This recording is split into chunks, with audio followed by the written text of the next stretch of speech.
This is Jim. Welcome to Baby Boomer Tales. When I was about 13 or 14 years old, I flew from Denver Stapleton Airport to Farmington, New Mexico to spend a week with my grandparents. I had gone there once before to New Mexico by myself, and both times as I flew on that airplane, I threw up mid-flight. I really don't get car sick or air sick, but there's been a few times. Those times flying to New Mexico when I was a kid. And that airplane was not a 727 or any of that stuff. It was little what you'd call a puddle jumper. Maybe held 30 people. Did have one stewardess, always. At least one. I was always amazed at how small that plane was. But it would bounce so bad when it hit turbulence.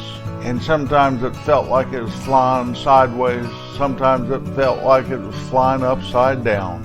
It would just be going along with those loud old propellers outside. And all of a sudden it would drop and leave your stomach clear up there.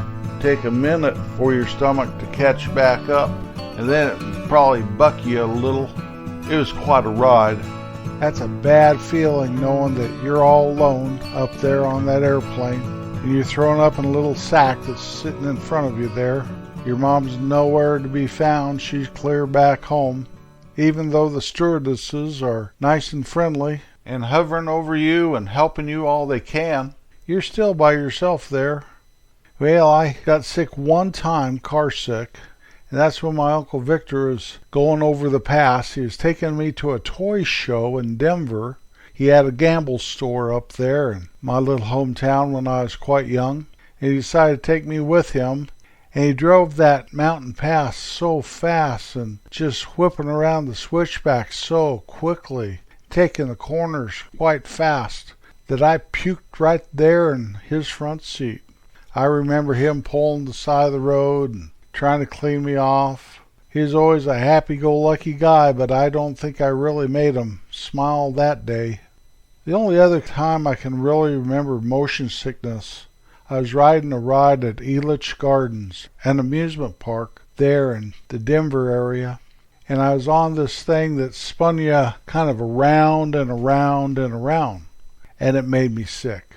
Now I could ride a roller coaster, I could ride all kinds of rides, and nothing ever would affect me. But that motion of the round and round, or the airplane, I guess, back and forth and up and down something, would cause that in me. It's always fun to have some little kid throw up on your shoes, I know that. Well, when I got to Farmington, my grandparents picked me up, took me home. Now, we always went there every year as the family, but this was a special trip for me. Second time I'd ever done it. And there was a family next door to my grandparents. They lived in a nice little neighborhood there. And this family had a daughter that was about 2 years older than me and real cute and really intimidating for a 13, 14-year-old boy. And her little brother Mitchell. Mitchell was about 2, 3 years younger than me, and he always played with my brothers whenever we went there. But that summer, I had brought my skateboard. Now, skateboards back in the early 1960s were not anything like skateboards today. It was almost more like, instead of a nice wide board with a little flip in the back that you can knock it with your foot and it flips up for you, nice wide roller wheels below it, made out of some unbreakable product. My old skateboard, and I did buy it at a store. I didn't make it or anything. It was more like some old-fashioned roller skates screwed to the bottom of a 2x4. Maybe it was a 2x6. I don't know. That's pretty much what I remember it looking like. It was red. But my grandparents lived on kind of a hill, and the sidewalk went down. It wasn't a real steep hill, but it went down maybe 2 or 3, 4 blocks. Without any intersections. It was on the side of a hill, and over that hill we would find like rattlesnakes and things when we played down there. So it was quite rugged, and there were never going to be houses built there, at least for a long time. So I could go pretty fast on that old skateboard. Wasn't a whole lot of turning because nothing was really flexible. But I could negotiate the slight curve in the sidewalk, and what it reminded me of was how I used to ski. I'd go faster and faster and faster, trying to hold on for dear life, and once in a while I would crash, burn. There were no elbow pads or knee pads or even a helmet. I just dusted myself off, got on it again.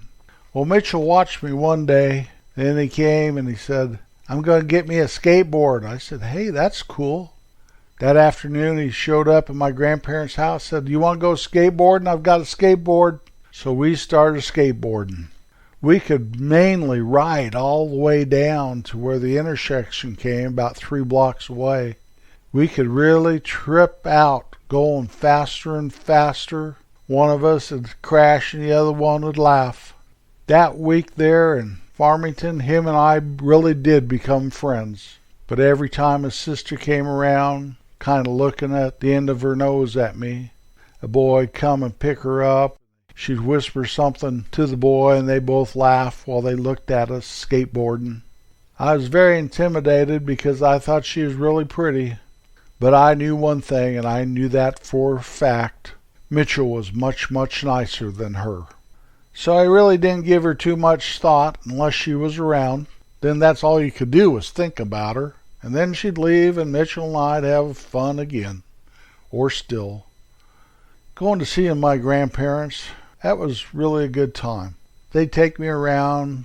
Their big thing was to go to the airport and watch the planes land and take off. Drive around and look at downtown. Catch the early bird special there at Luby's Cafeteria. That's the first time I ever remember seeing a cafeteria, is going to Grandma and Grandpa's. It was amazing for me. There are all kinds of things you could buy. You just put it on your tray, like French fries and hot beef sandwich. You don't have to take the green beans. That was pretty cool. Get to the dessert section, there's pies and cakes everywhere. There's even a soft serve ice cream maker. You could go back for more, but you better just fill your tray then because Grandpa had to pay when we got through the line. It kind of reminded me of a deluxe version of school lunches. You had a tray just about like the trays back home where Alpha Ray's watching you and making sure that you get your fair share and that you're not goofing around in line. You can pick out what you want. In school lunches, you just had to take what you get, but you go through and you can bypass all that stuff you didn't like. I thought Luby's Cafeteria was the greatest invention of mankind. We never had a cafeteria back home, but once we experienced it there at Grandma and Grandpa's, when we go to Denver, we tried to talk Mom into going to Luby's Cafeteria before we went to McDonald's. It's a wonderful experience. Eating there at about 4 o'clock in the afternoon, 3:30 or 4, eating your dinner. Of course, I'd always get hungry before bedtime when I ate so early, and I couldn't figure out why Grandma and Grandpa would want to eat so early. But then again, I couldn't figure out why they wanted to go to bed so early either. And the main thing I couldn't figure out is why they wanted to get up so early. But as I've gotten older, I kind of understand all those things, and I even practice a few of them. Now, I'm not real high on looking for an early bird special, but I do like my dinner earlier than I used to. It may be because I'm not coming home at 5:30, 6 o'clock from work, and I try not to graze all day. If I grazed all day, swinging by the cabinets, swinging by the refrigerator, I probably wouldn't be hungry at 4:30, 5 o'clock in the afternoon. So they pretty much left me alone so I could do what I wanted, but they were willing to try to entertain me if I wanted that. There's no saying I couldn't do something. So Mitchell and I played either down that hill or on those skateboards all the time. My Uncle Vic and Aunt Margaret also lived there in Farmington, and their daughter Margot and their son Charles. So we'd go see them, and going over to Uncle Vic and Aunt Margaret's house was always an adventure. They had a big old poodle. I mean, this dog was one of the biggest dogs I'd ever saw in my life when I was a kid. And it was a house dog, and it run around and bark and get into stuff. Aunt Margaret always had a maid, and I always wondered why Aunt Margaret had a maid. I'd look at that lady, and then I'd look over there at Aunt Margaret and think to myself, I don't know why she has a maid. My mom makes us do all the work. Now, in reality, we didn't do all the work, but we had chores, if you know what I mean. But that was Uncle Victor and Aunt Margaret's business and not mine. I know Margot, she was a couple years older than me, and I don't know if she knew that sister of Mitchell's or not. Farmington was a pretty big town. Charles was my brother Don's age, so I really didn't have anybody really my age to goof around with. Thank goodness for Mitchell. For some reason, I got to visit my grandparents, I believe 3 times by myself while I was growing up. The 2 times when I took the airplane. And then there was a time before they moved to New Mexico. They lived in Bridgeport, Nebraska. And Uncle Vic and Aunt Margaret were going somewhere. And they took me up there, dropped me off, and I stayed there a week. There again, Grandma just let me do my thing, and I made some friends, boys my age. One of the most memorable things about that is that the swimming pool there, number one, had a high dive, which I had never really seen in person in my entire life. And number two, it was not heated. Back in my old hometown, once they had an outdoor pool, that sucker had to be heated. If it gets 30 degrees at night in the middle of August, that water's not going to warm up all day. So it was a heated pool. And I couldn't believe that there in Nebraska, they'd have a swimming pool that wasn't heated. Now, the water was warm. It was fine. It was fun to swim in. I had a friend, I think his name was Jose or something.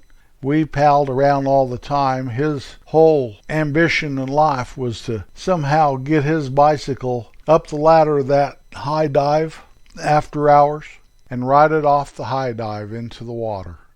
He never did it while I was there. I hope he accomplished his lifelong dream. That had been a hoot to watch, you know that? My other grandparents in my hometown were always there, and I was half raised by them, and that was a wonderful experience for me. And I really wish that I could have spent more time with my other grandparents. I have kind of that situation today. My youngest daughter lives in Colorado, and we live in Kansas. And we get to see them a couple, 3 times a year, but it's not like I get to go to all their ball games and watch them grow up right there as I'm babysitting and give them rides here or there, stuff. That action just doesn't happen for us. Maybe someday they'll look back at their childhood and think of my wife and I as I remember my grandparents in New Mexico. Family is a wonderful thing that you love each other regardless of where you are in life. I kind of think the way they used to do it, where family all lives together, kind of like the Waltons, kind of like other cultures in this world, is not a terrible idea. But Americans are very, very independent.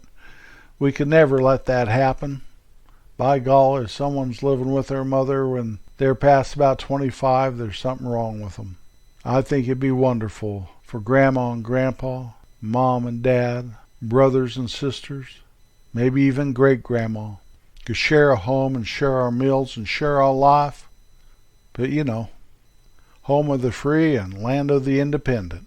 That's the way we always should be, because freedom is not free. And I'm not going to get off on that.